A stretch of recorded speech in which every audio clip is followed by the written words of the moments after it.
What's Al hiding? There's something heavy around him that he's not telling me. I'm not gonna sit here and lie to you.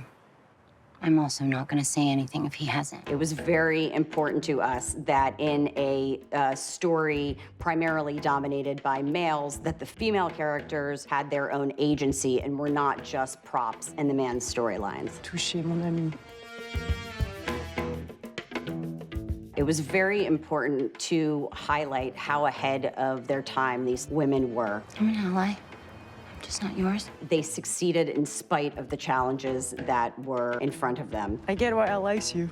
Bettye, I think ultimately, in my perception of it, she really handles herself in a way that I think is quite inspirational for past, present, and future females, because she does it with grace, and also I think she's incredibly loyal. You see that with the relationship between her and Ruddy. I understand if you need to cut and run. I'm not running either. Bettye was like a relative of mine. And the minute I met her, I knew this was the right person for me. So what's the move now, then?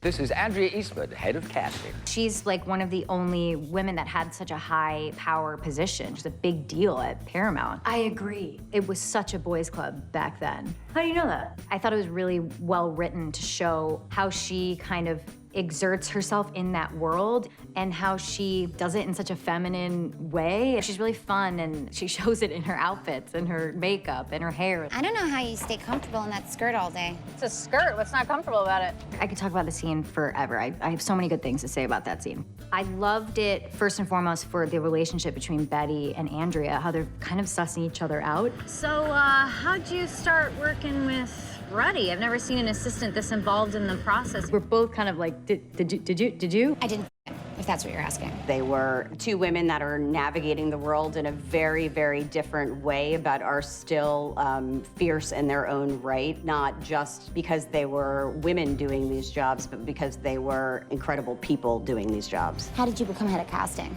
I'd like to think it's because I have a real eye for talent, but it might have been the skirt. I don't know. That scene, I think it was supposed to be in a casting office, and Dexter Fletcher was like, oh, no, we're gonna blow the scene out. It's gonna be driving through the Paramount lot, there's gonna be welders, there's gonna be gladiators. We got to zip around the Paramount lot on a Sunday when it was empty.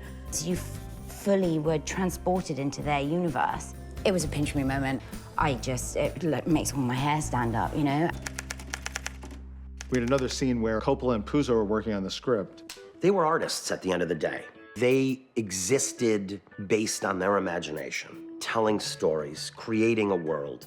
I just met Patrick in rehearsal, and he was like, yeah, I'm looking for a place to live. And I was like, all right, I'll take a risk here out of, you know, the love of the game. Let's get method here, man. You never know. Fingers crossed, right? He was my roommate for the first 2 or 3 weeks of shooting. It's not something I will soon forget. That connection, when you meet someone who you connect with creatively and artistically, it's a rare thing, and it's a really special thing. Did you eat my ham? So I think that gave such a wonderful rhythm to their relationship very quickly. I'm loving you, Mario.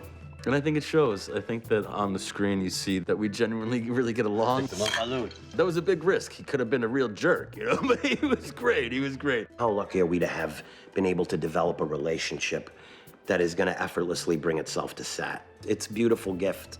Hey, I want in on this.